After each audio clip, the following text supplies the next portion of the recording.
The Nazis masterminded the torching of the Reichstag, the German parliament buildings.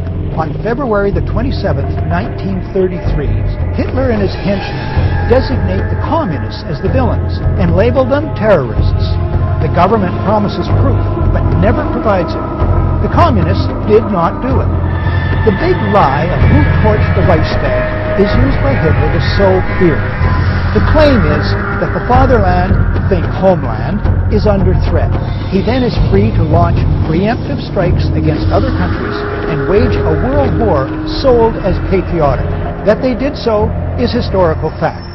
Portrayed best in William L. Shirer's masterpiece, The Rise and Fall of the Third Reich. En 1962, pour légitimer une guerre contre Cuba, l'état-major interarmé des États-Unis avait envisagé des attentats terroristes contre sa propre population. Le document déclassifié que nous présentons ici révèle le plan de l'opération Northwoods. Une série d'attentats tuant des civils et des militaires américains pour mobiliser l'opinion publique contre Fidel Castro. L'état-major avait notamment planifié un attentat contre un bâtiment de guerre et un détournement d'avion. Le projet des généraux fut empêché par le président Kennedy un an avant son assassinat. Call the White House and tell them, we know the government's planning terror. Oklahoma City and World Trade Center was terrorism. We know the Joint Chiefs of Staff wanted to blow up airliners, Baltimore Sun. If you do it, we're going to blame you, so we know who's up to it. Or if you let some terrorist group do it, like the World Trade Center, we know who to blame.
He's the one who told me 11 months before 9/11 happened that there was going to be an event, and out of that event, we would invade Afghanistan to run pipelines from the Caspian Sea.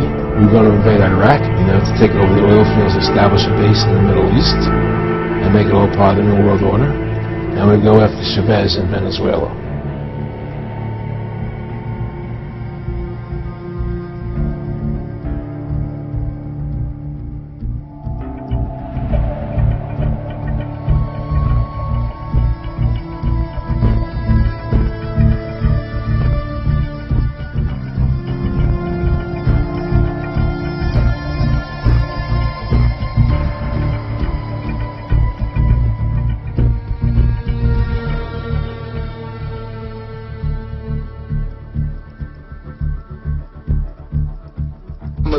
Osama bin Laden, Osama bin Laden, bin Laden, Osama bin Laden, Al-Qaeda, Al-Qaeda, Al-Qaeda, Al-Qaeda, 9/11, Al-Qaeda's, Osama bin Laden, bin Laden.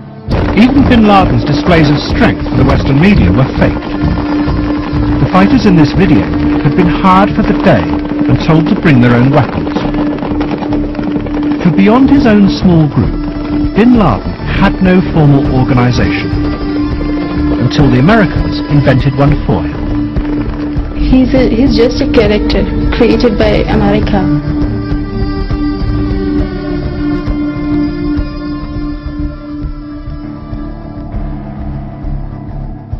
And it wasn't until I was out of the Foreign Service, when my appointment had been terminated for unspecified, that I learned from three good sources. Joe Trento, the journalist, a fellow attached to a university in Washington, D.C., and a guy with expert knowledge on the Middle East who had worked for a government agency. They said, it's very simple. The CIA and its asset Osama bin Laden were recruiting terrorists for the Afghan war. They were sending them to the United States for training, Well, actually, 98% of Pakistan would probably fall along the same line. They believe that Osama is basically a CIA agent who is working undercover to put a bad image of Islam. July 4th, 2001. Osama bin Laden, wanted by the United States since 1998, receives medical attention at the American hospital in Dubai, where he is visited by a local chief of the CIA. That Osama bin Laden's code name in the CIA was Tim Osman. That he was a CIA asset trained in the 1970s.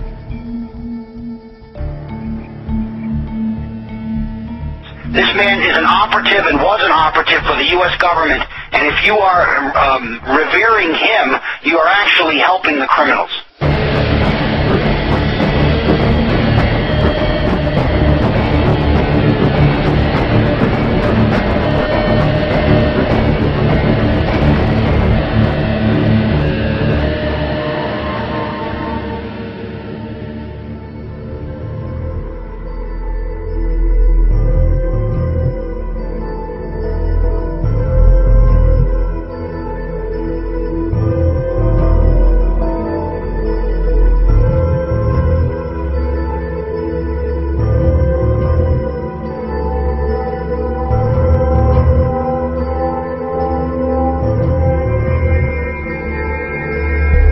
But if you stop at 9 and you skip to 11, skipping God, then you are a Luciferian. Because 11 is the number of the magician. It's the one step above. Once you have accomplished the tree of life, you are now the magician. You are one above 10. But they're doing it by skipping God. That's the symbolism of 9/11.